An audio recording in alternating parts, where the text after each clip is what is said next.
Hello everyone, welcome back to my channel. আজকে রেসিপিটি হলো তাল দিয়ে তালের মালপোয়া বা তালের তেল পিঠা। তালের মৌসুমে তালের বড়ার পাশাপাশি তালের এই পিঠা খুব সহজে বানিয়ে নিতে পারবেন ঘরের অল্প কিছু উপকরণ দিয়ে। আজকে তালের মালপোয়া কিভাবে সফট ও ফুলকো বানানো যায় তা টিপস সহ বলে দিব। তালের মালপোয়া পিঠার বাটার তৈরির জন্য একটি বল নিয়ে নিয়েছি।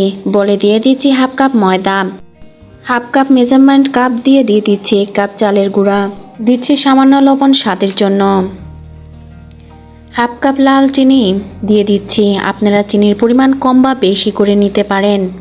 সব উপকরণ ভালো করে মিশিয়ে নিচ্ছি। সব উপকরণ মিশানো হয়ে গিয়েছে। এখন দিয়ে দিচ্ছি 1 কাপ তালের পিউরি। আমি ফ্রোজেন তালের পিউরি ব্যবহার করেছি। ফ্রোজেন তালের পিউরি ব্যবহার করলে অবশ্যই তালের পিউরি রুম টেম্পারেচারে নিয়ে এসে ব্যবহার করতে হবে, তা না হলে পিঠা ফুলবে না। তালের পিউরি মিশিয়ে নিচ্ছি। এখন অ্যাড করছি দুধ। এখানে আমি 1.5 কাপ দুধ ব্যবহার করেছি। আমি অল্প অল্প করে দুধ অ্যাড করছি, কারণ দুধ একবারে দিলে ব্যাটারের কনসিস্টেন্সি সঠিক হবে না। আপনারা দুধের পরিবর্তে পানি অ্যাড করতে পারেন, আর চিনি শিরাও ব্যবহার করতে পারেন। আমি অল্প অল্প করে দুধ অ্যাড করছি আর বাটারটি ভালো করে মিশিয়ে নিচ্ছি। এমনভাবে মিশিয়ে নিতে হবে যাতে বাটারে কোনো দানা দানা না থাকে। খুব স্মুথ বাটার তৈরি করতে হবে। বাটার ভালো করে ফাটিয়ে নিব। এভাবে বাটার ফাটিয়ে নিলে বাটারের ভিতরে বাতাস ঢুকবে আর পিঠা ফুলে উঠবে। তেলের পিঠা ফুলে তুলতে হলে আপনাকে 3টি টিপস মনে রাখতে হবে। একটি, বাটারের কনসিস্টেন্সি সঠিক হতে হবে, চুলার তাপ মাঝারি রাখতে হবে এবং পিঠার বাটারে তেলে দেওয়ার আগে বাটারটি বারবার ফাটিয়ে নিতে হবে। দেখুন বাটারের কনসিস্টেন্সি এরকম হবে। যদি পিঠার বাটার পাতলা হয় তাহলে আর একটু আটা অ্যাড করবেন, আর ঘন হয় তাহলে দুধ বা পানি অ্যাড করে নেবেন। বাটারটি 10 মিনিটের মতো রেস্টে রেখে দিচ্ছি। এতে শুকনো আটা ভিজবে এবং পিঠা সফট হবে। এখানে আমি একটি লোহার কড়াই 1 কাপ পরিমাণ তেল দিয়ে দিয়েছি। এই সময় চুলা মাঝারি আঁচে রাখতে হবে। তেল গরম হয়ে গিয়েছে। এখন ডাবু করে পিঠা বাটার দিয়ে দিচ্ছি।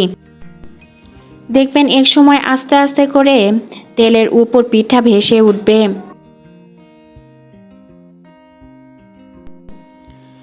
পিঠা তেলের উপর ভেসে উঠলে উল্টিয়ে দিব। পিঠা সোনালি কালার হলে তেল থেকে উঠিয়ে কিচেন টিস্যু পেপারে রেখে এক্সট্রা তেল ঝরিয়ে নিব।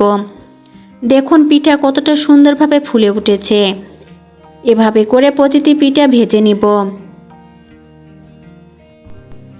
এভাবে খুব সহজে তালের পোয়া পিঠা বা তেলের পিঠা বানানো যায়। তেল পিঠা ও তালের মালপোয়া পিঠা ঠিক একই নিয়মে বানাতে হয়, শুধু পার্থক্য তালের তেল পিঠায় তাল ব্যবহার করতে হয়। পিঠাটা কতটা সফট হয়েছে আপনাদের ভাঙিয়ে দেখাচ্ছি।